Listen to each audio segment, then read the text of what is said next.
महत्व तो भागवत का है। अनुष्ठान में, आयोजन में जैसे धन, संपत्ति, आलस्य, काम, क्रोध इत्यादि का परित्याग करते हैं। क्या हुआ? अब बाहर जाइए, गो जाइए। उनके लिए अलग नियम है। ये 10-10, 15-15 साल से हैं मेरे साथ। बताओ, शिष्य हैं, छत्तीसगढ़ से आए। इनको खुद ही ज्ञान नहीं है कि कथा के समय में बिल्कुल आगे नहीं आते कभी भी। देखो, प्रोफेशनल होने में और रसिक होने में यही अंतर है। समझो इस बात को।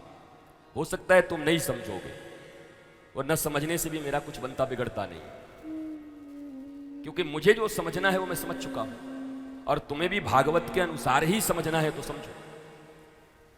और भागवत भागवत के अनुरूप ही समझाई जाएगी। ये तो इतना लिबर्टी मिलता है, बहुत है, इतनी लिबर्टी काफी है। क्रिकेट खेलता है क्रिकेट प्लेयर, सामने साइड स्क्रीन लगी हुई होती है।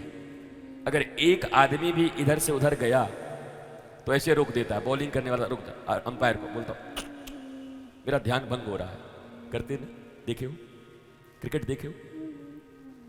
बैट्समैन तैयार है, बॉलर आया दौड़ते हुए, वो हट गया। क्या हुआ? बोला साइड की में एक आदमी आ गया सामने, जो ब्लैक लगा रहता है, व्हाइट। एक आदमी भी गया तो बल्लेबाज का एकाग्रता भंग हो गया। वो तो साधारण क्रिकेट है, यहां तो पता नहीं क्या चल रहा है। वो चल रहा है जो तुम्हारे जन्म जन्मांतर के दुखों को मिटा दे, तुम्हारे भीतर से रुदन को हटाकर तुम्हारे भीतर में मुस्कुराहट को स्थापित कर दे।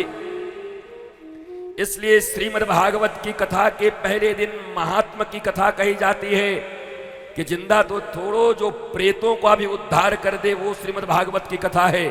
लेकिन वो कथा का श्रवण करने का विधान भी है।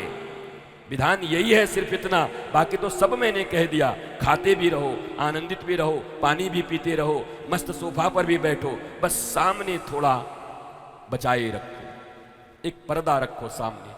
सामने 10, 20, 50, 100 लोग ऐसे बैठो, जो बैठे हो तो ऐसे आसन करके, जितासन, जित संग, जितेंद्रिय, जित श्वास, ये 4 चीजें जिनके भीतर में हो, वो सामने की पंक्ति में बैठे।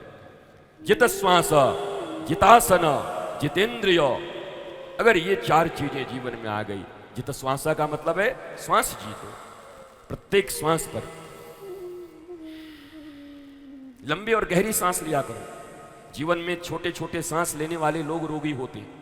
ध्यान दो माताओं, अगर तुम्हारा बच्चा छोटी छोटी सांस लेता है तो अभी से उसको आदत डलवाओ कि लंबी और गहरी सांस लिया कर, ऐसे। अगर ऑक्सीजन प्रॉपर वे में तुम्हारे बच्चे के भीतर आती रही तो ये जितने छोटे मोटे रोग देखते हो, तरस जाओगे कि हमारे बच्चे को रोग क्यों नहीं हो रहा है। रोग हुआने के लिए इंजेक्शन लगवाना पड़ेगा तुमको कि हमारा बच्चा इतना बड़ा हो गया महाराज जी, 22 साल का, कोई रोग ही नहीं हो रहा है। एक बार बड़ी इच्छा है कि रोग होता तो हम सेवा करते, तो एक इंजेक्शन लगवानी पड़ेगी रोग होने के लिए, रोग ही नहीं होगा। लंबी और गहरी सांस लिया करो।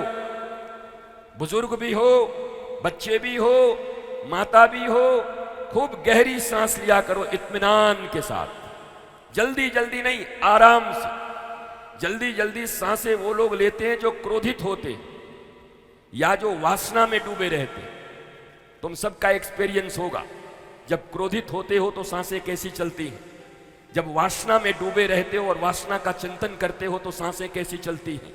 ये बताने की जरूरत नहीं है, ये सबको ज्ञान होगा। तो वो मृत्यु का आमंत्रण है।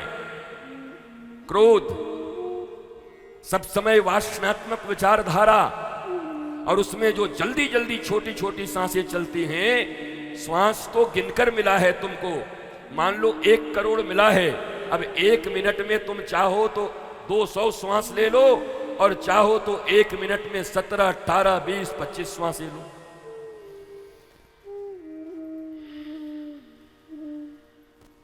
लंबी उम्र होगी। कोई डॉक्टर हो तो बताए मुझे। WHO से कोई आवे तो हम बात करें। अपनी भी पढ़ाई साइंस में भी है, बायो ही पढ़ा हुआ मैं भी।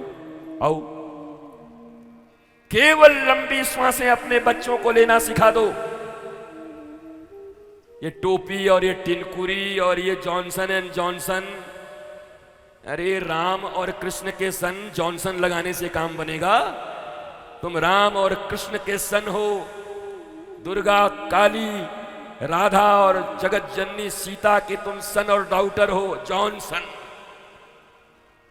एंड जॉनसन, उससे बढ़िया है सुबह सुबह उठा के अपने बच्चों को अपने इस प्यारे सन में ले आया करो। वन सन जो है 10, 20, 25 मिनट तक इस वन सन में रखोगे तो जॉनसन एंड जॉनसन की जरूरत खत्म हो जाएगी। ये सन में इतना पावर है, सोलर पावर, सोलर एनर्जी, इसी पर सारी दुनिया अब चलने वाली है। कोयला खत्म हो रहा है, कोयला गया, ऊर्जा के जितने जितने स्रोत हैं सब धीरे धीरे कम हो रहे हैं। अब दुनिया में जो सबसे रिच और सबसे बड़ा स्रोत है एनर्जी का, ऊर्जा का, वो सन है, भगवान सूर्य।